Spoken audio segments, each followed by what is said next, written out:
Hello, everyone, and welcome to today's podcast. Today, I am honored to be joined by my dear sister and business muse, Natalia Benson. Natalia is an empowerment coach, an astrologer, and a modern mystic who lives in LA. And I have been so deeply inspired by so much of what Natalia is creating in this world ever since I discovered her work about 3 months ago. And I'm really excited to have the opportunity for you to experience her wisdom and her insights. Truly, she's creating something that is truly inspirational and admirable. And so I'm excited to introduce you to my dear sister, Natalia. Natalia, thank you so much for joining me.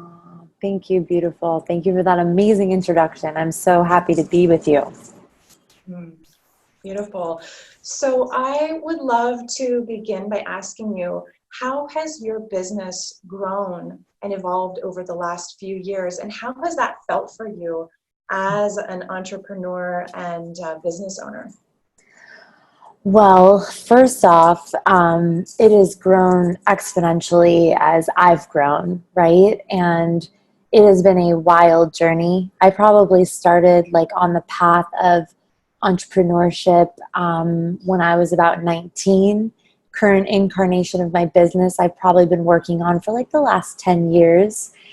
It's emotionally, I always like to teach, and I'm sure you've heard me say this, Prema, that, being an entrepreneur is like warrior energy. It's really being so powerful in yourself for the ups and downs and for the emotionality of birthing something into the world that means something to you.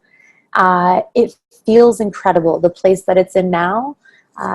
It's funny though, because I am ever taking bigger risks, and that scares me sometimes. And I bump up against edges a lot, and I get fearful. But I'm grateful because I have tools. I have excellent tools. I have mentors. I have support. And that feels so good. I didn't have that when I was younger. It was harder to build and really sustain, just because I didn't have people who really knew what my trajectory was. They didn't understand. They were like, you're a mystic and you're an astrologer. What are you talking about? Who makes money doing that? And so, yeah, it's been a phenomenal journey, and I love where I am now. And I even love and appreciate the risks and the fear that I sometimes experience, because I know that's a part of the journey, and that feels good to have that attitude now. Mm-hmm. Yeah. Let's talk about risks. Can you share with me some of the biggest risks that you have taken in your business, and what that has felt like for you, and what's come out on the other side? An amazing question.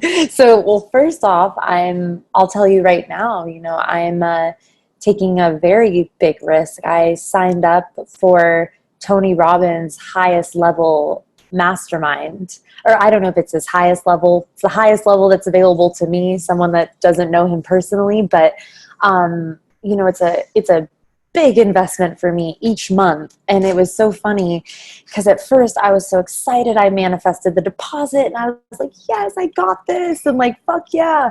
And then I feel like that's this stage of creation, right? Where at first we're like, yes, I got this, going to be amazing. And then eventually you have a moment where you're just like, what the fuck am I doing? What's going on? And it's a natural part.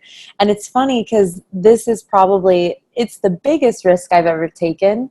But in the context of my life and in my business, over the last 3 years, I have made major investments in coaches.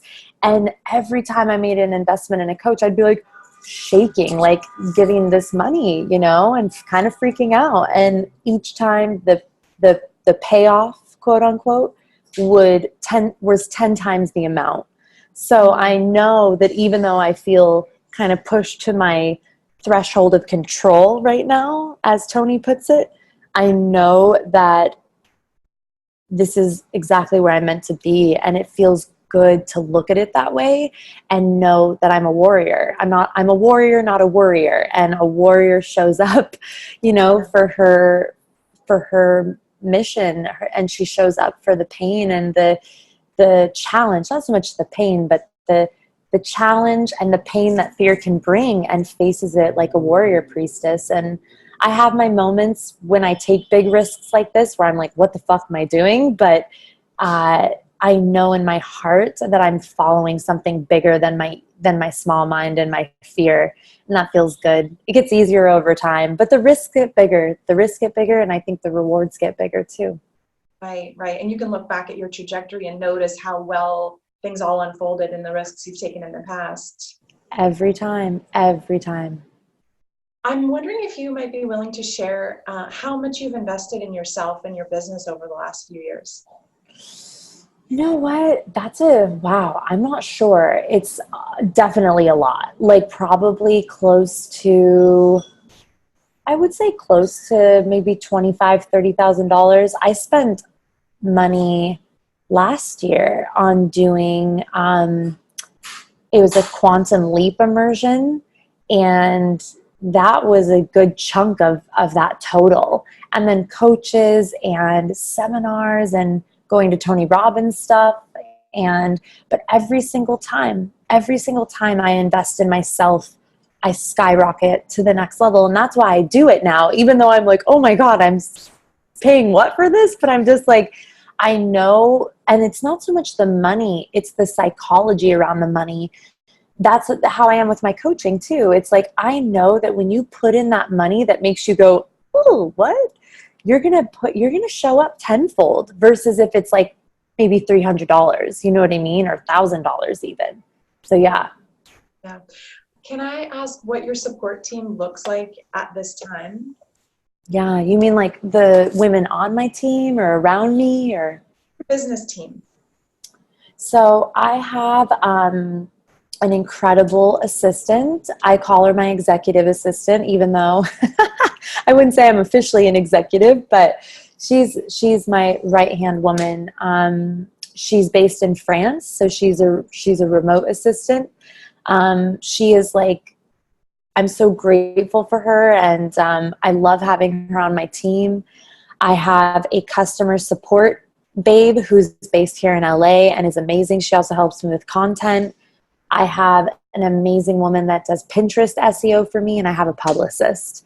So yeah, that's my dream team. And then my boyfriend is, he's like the unofficial business consultant, and he's a Capricorn. So he's just very good with stuff like that. And he supports my dream so much. And he doesn't exactly come in on meetings, but like he's so available to talk to me about my business and help me with QuickBooks and like all this stuff that isn't exactly my go-to, but it's nice to be able to ask someone. Beautiful. And on that note, I have another question. Like in your overall world, like personally and professionally, who are the people that help support you in keeping your cup filled the most so you can show up at your highest? My boyfriend, for sure. Myself. I have a very amazing spiritual mentor named Jai Dev. He's a Kundalini teacher, and I speak to him like once or twice a month. And it's nice to have someone, because like what I've learned about being a coach and being a teacher, as you know, is you hold space for others, and you're there to support their journey.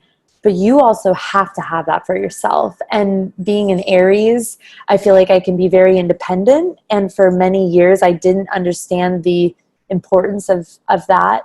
And so, you know, having Mick, my boyfriend, and my mentor, Jai Dev, my mom is my like everything. She's so cool. She's also a Capricorn. I have a lot of Capricorns in my life for some reason. They're very grounding energy. And I have one of my best friends. Her name is Gala. She is also just, it's nice to have a woman in my life where we can just talk. Like I can share my big goals or my ideas, and it doesn't intimidate her. It makes her excited for me, and it gets her inspired. And I've always heard that proximity is power.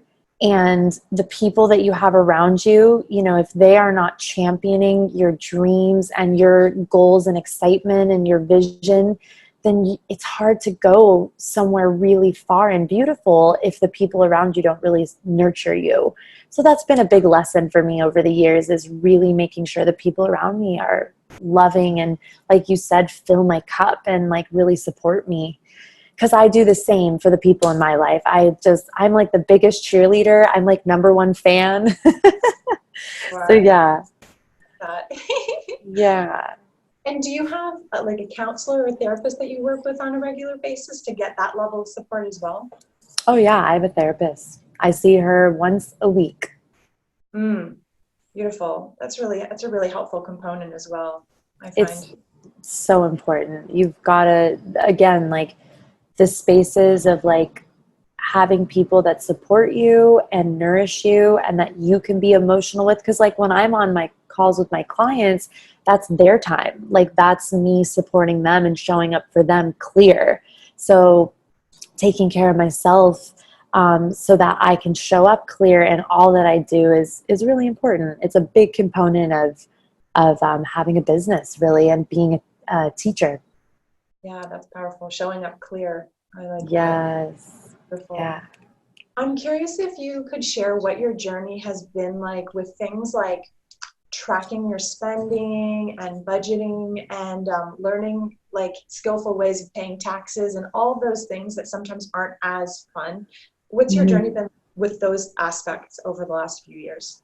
So first off, do not budget. I am very good at making money, very good at managing money, but budgeting is like because I have such a solid management system, I can see I have money allocated for finance it's called my financial freedom account. It's an investment account. I have money allocated to a business account, personal account, tax account. And because I have that very well just like down, it might sound silly and I'm sure some may disagree with me, but budgeting to me, I'm just like, what is budgeting? Like, it's just like, I always feel like make money and manage money, make money and build money. And to me, budgeting feels like it feels very constrictive to me. And I've just found that keeping that flow of abundance open, learning how to manage and organize and respect my money in that way has been just as powerful. But yeah, that's basically the way that I conduct myself is through money management, investing, and just being really conscious of the way that I spend. Am I spending from emotion? Am I spending from necessity? And both are okay, right? It's like sometimes you got to just jump into the pleasure of life and that flow with Deva money. I read a beautiful article yesterday talking about how money energy is a deva, like it's a deva, like a goddess, and the way you relate to her energy is really powerful. And there was something just that really spoke to me about that, like just letting her flow and dance and knowing, I believe that prosperity, money, whatever energy it shows up as, it flows through when we're in our purpose. Like that's what I've learned over the years. I used to pray to have money. I used to pray to have money to even budget. Like I was just so broke and I had such a hard time, but it was because I was holding myself back from my life. I was holding myself back from sharing my gifts. And as soon as I just kind of flipped the lid off that and really stepped into my confidence, it was like that was where everything really began to flow and really began to just present itself, if that makes sense. It's been a fascinating journey, and obviously everyone has their own unique relationship to money. It's a very emotional, highly charged subject, but the truth is that money is neutral and everyone relates to it in a unique way, the way they relate to people. Money is a relationship. So that's my relationship with money that works for me. And yeah, it's powerful. It's been a powerful journey for me, but I feel like it just keeps getting better and better the more that I continue to bring who I am out into the world. Just keep going. Beautiful. And not hold back. Beautiful. As your business has been growing over the past few years, can you share a little bit about how your relationship with boundaries has been evolving and what that's been like for you? Yeah, that's a beautiful one. Even a year ago, I remember I was finishing a workout class. It's kind of funny. And I was with a girlfriend of mine, and I was telling her, like, oh my God, like, I did like 11 sessions yesterday. This is when I was still doing astrology and tarot. And I was like, I did 11 sessions, and then I had a coaching client, and I was just spent. And she looked at me and she said, why are you doing that? That's unhealthy. But I realized that I had this old programming kind of from my family that you are only worthy if you're working hard. That's it. If you're not working hard, you're not worthy. Like, you're not doing enough. And that was my first wake up moment where I was like, okay, I've got to have boundaries with myself first. I've got to know how to say no to myself and say, no, that is too many clients in a day. Boundaries with work is definitely a journey for me that I'm only very recently getting a handle on, because at the core of what I do, I want to help. I want to heal. I want to show up. And sometimes when you have that, and then you also have a high propensity of energy, you have a lot flowing through you, sometimes you can just be like, yes, okay, I want to pull. And I hear myself all the time. I'll be like, yeah, I'll do that. And then I have to stop myself and be like, Natalia, no, you also have to let people do for themselves. Like, it's not healthy to do too much for people, even though that is a place I like to go often. It's just, I want to help because I want to help. I want to heal. I want people to be okay. I know what it feels like to not be okay. I know what it feels like to suffer and to wonder what the fuck you're going to do with your life and what you're going to do with your situation. And that is a big driving force for me of my work. But the boundary is being able to say no to myself so I can healthfully and respectfully say no to demands on my time or my energy that don't feel good. Like, and that's still a practice for me. Something that I've learned about a really powerful placement that I have that can really be challenging for boundaries is Venus in Pisces. And if you're familiar, it's a very exalted place for Venus. It's very beautiful. I think it is what really helps me connect. But the shadow side of Pisces, anything Pisces in the zodiac, can be this sense of martyrdom. And what I've learned is, like, I've got to check in with myself and say, okay, I'm saying yes, but is this yes coming from love and respect for myself and for the other person? Or is this yes coming from, I think I have to, or it's not coming from a clear place. I'm doing it to please someone else. So that's still a dance for me, to be very honest with you. But being an entrepreneur, as I was saying at the beginning, it is all about learning your edges and learning your boundaries and really knowing how to love yourself enough to say no to people, places, and things that place too high of a demand on your energy, and knowing when to say no. And to events, to offers, to emails, like all the things. So it's still a journey for me, for sure, because I want to just help people. I want to connect to them. But yeah, it's still a work in progress. Do you not take emails and business calls and emails on the weekends? Is that one of the ways that you navigate boundaries? Or That's a beautiful idea, Prema. I should be better about that. No, I actually don't. So I only see coaching clients and teach Tuesday through Thursday are my coaching clients. Monday through Friday is work. Saturday, Sunday, I don't do any calls. I don't do anything work related unless it's like maybe content or editing or something like that. But I do check emails. And someone told me recently, they said, it's not a day off if you check your emails. And I was like, oh, that's so cool. And it's true. So from time to time, I delete my emails off my phone during the weekend, but not often. yeah. Yeah. And I'm curious what you like to do for social and for fun at this stage, and how that has changed since you've risen up in your leadership. Like, do you still like going to parties or going dancing, or has that shifted over the last few years? That's such a cool question. I just realized recently how I do not do anything that I used to do. And it feels really beautiful. Like, it's not from a place of like, it's hard to say, like, it's not from a place of like, I'm better than that, or I don't want to do that anymore. I think it's just from a place of, I'm very focused, and this level of focus is really what it takes to keep everything really succinct and organized and flowing. And so the social aspect, I basically talk to my mom and dad at night. I'm with my boyfriend as often as I can. And I have maybe one or two friends that I speak to. And that's really it. Like, and I feel like my social energy is teaching. Like, I have Zoom calls. I have my membership group. Like, I feel like I get that heart fill of connection through teaching.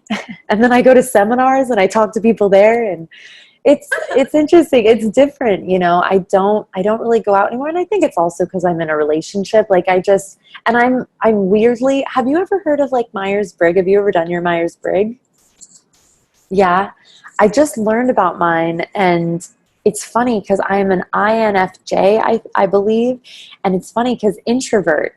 And when my friend Gala was reading it to me, it was talking about how, like, I don't really like big crowds and I don't like going out. And I was like, yes, that's so me. I used to think I was extroverted because Aries is, and I'm very confident, but I really am very introverted, which is very weird. Like, at night, I like to be home. I like to have dinner here, order dinner. I like to be in bed by 8 if I can. Like, a night where I'm in bed by 8 o'clock feels like a win for me, like a big win. Wow. You do sometimes go to bed at 8. That actually happens, huh? I wish I went to bed at 8, but I get in bed at 8 and I just chill. It's my favorite thing in the whole universe. Wow. So I'm curious, with all of the moving parts and all of the creations and all the things you're weaving on a daily basis, is it ever challenging to discipline yourself to wind down and get into bed? And how do you do that? Oh, yeah. That's so brilliant. You're like making me really think about things. I'm like, yeah, how do I do that?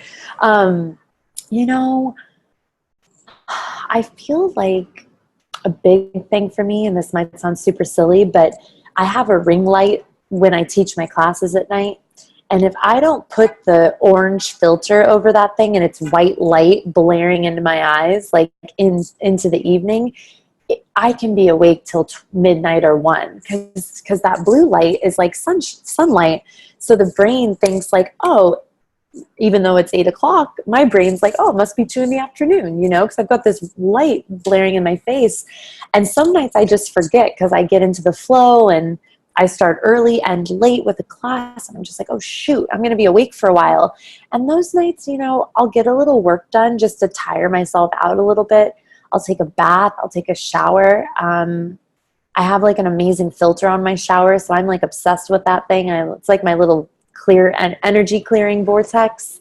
And then, you know, I like to just get in bed. Sometimes I'll work from bed still, and I like to read. I write down something I learned from that day in a journal. I have this beautiful little journal my mom gave me, and I write in there, like, you know, what did I learn today? What was my big breakthrough for the day? And just little tasks like that help me really like wind down.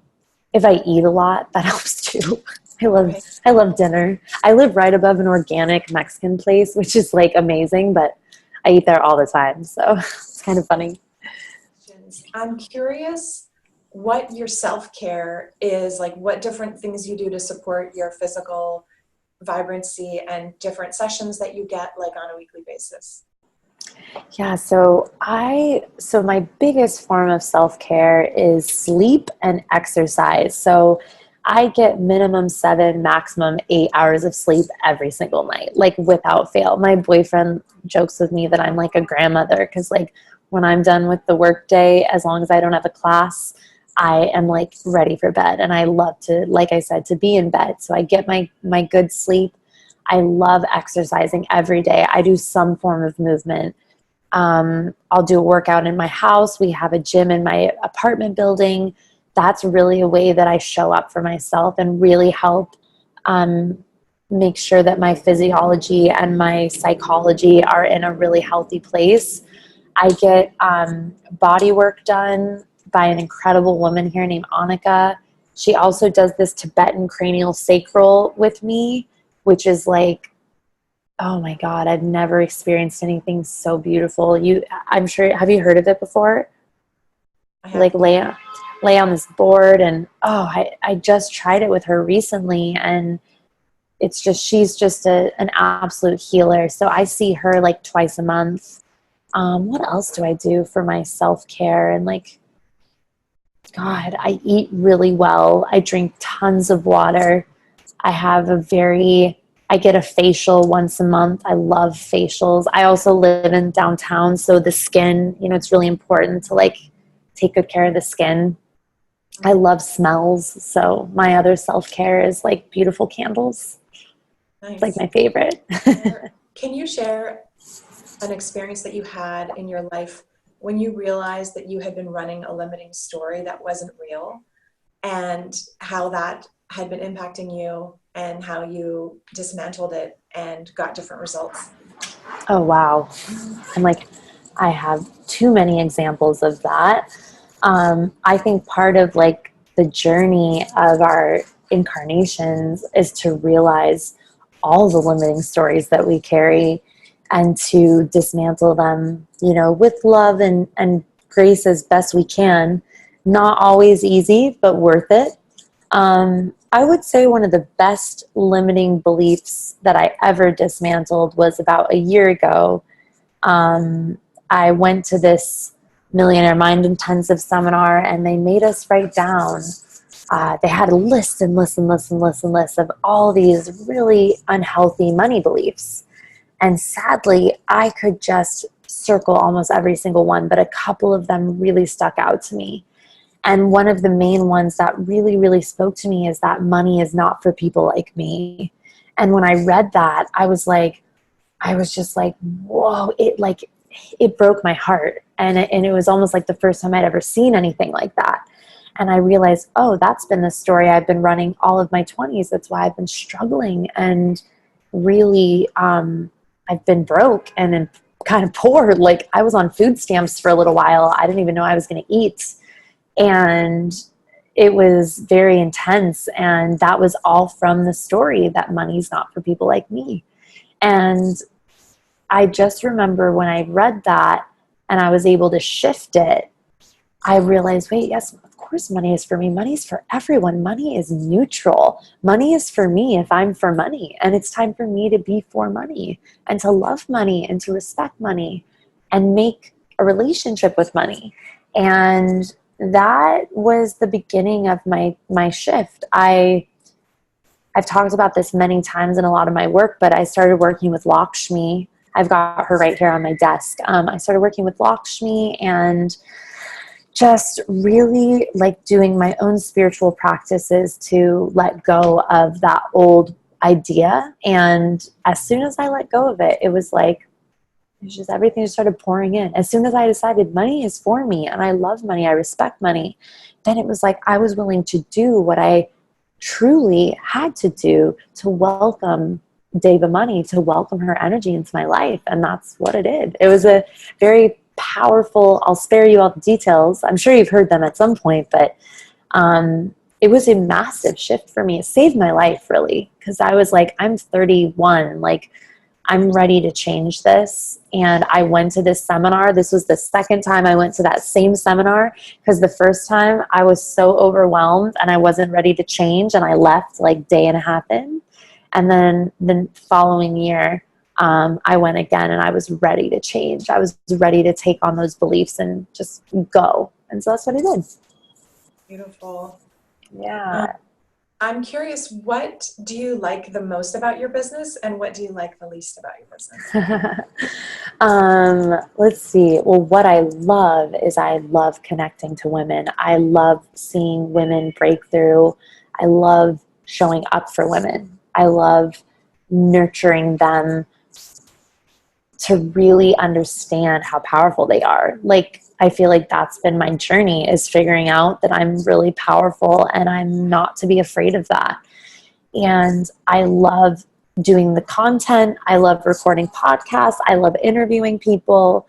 I love the just all like the outward expression is my absolute favorite. I weirdly love doing spreadsheets now with Mick. I love managing my money for my business. I love all of that. I used to avoid all that because I was like, that's not for me. How do I do that? And now I'm just like, oh, I embrace it. And as far as the things I don't love doing, I mean, to be honest, I delegate those things now, which is awesome because a big part of growth is delegation. I just taught this last night in one of my courses, a life purpose course I'm teaching. Everyone's eyes were glazed over, but I said, I know you cannot, it's hard to think that you'll be ready for this now, but I promise you, you will, and you'll be happy I told you this. Learn how to ask for help. Even if you don't have the money to ask for help, there's people love to help people. If you believe that it's true. And I don't really do much in my business anymore that I don't like. I don't like getting mean DMs. That's not fun, but it's kind of part of it. Like when you start growing, there are going to be people who love you and appreciate you, and there's going to be people who don't like what you're doing or who you are, or they think they know who you are. That part is painful, but it's okay. It's far and few between, and when it does happen, it makes me even more committed to what I do. It makes me want to help and heal even more. So there's medicine in it as well. Powerful. So we're Cool. coming to the close of our time together, and I'm wondering, I just wanted to put it out there to you. Is there anything else that feels alive for you to share with our listeners before we complete?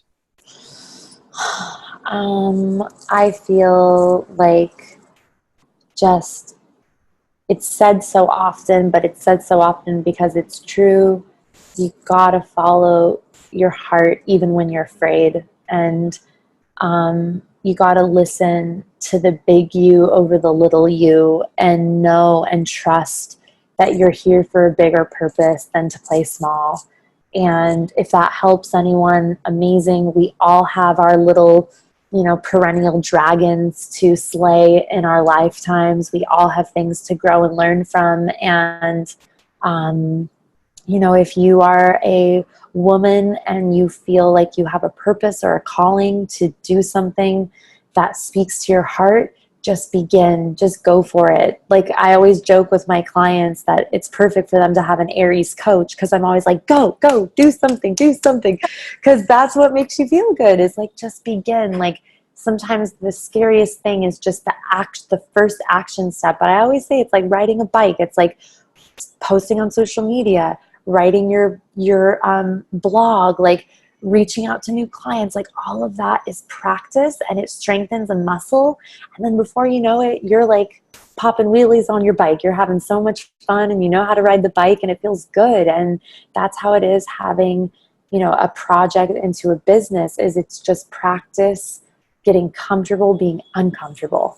So trusting that process. So yeah, thank you for having me. This is so beautiful. Yeah, such an inspiration. Yeah, such a joy to have you today. And I want to encourage our listeners to explore what Natalia is up to at nataliabenson.com. And also one of my favorite Instagram channels ever to follow. I check it like almost every single day. It's Natalia_Benson on Instagram. And definitely encourage you to check that out, explore what Natalia is up to. And thank you so much to everyone for listening. Thank you, Natalia. And yeah, sending blessings to all. Thank you. Thank you.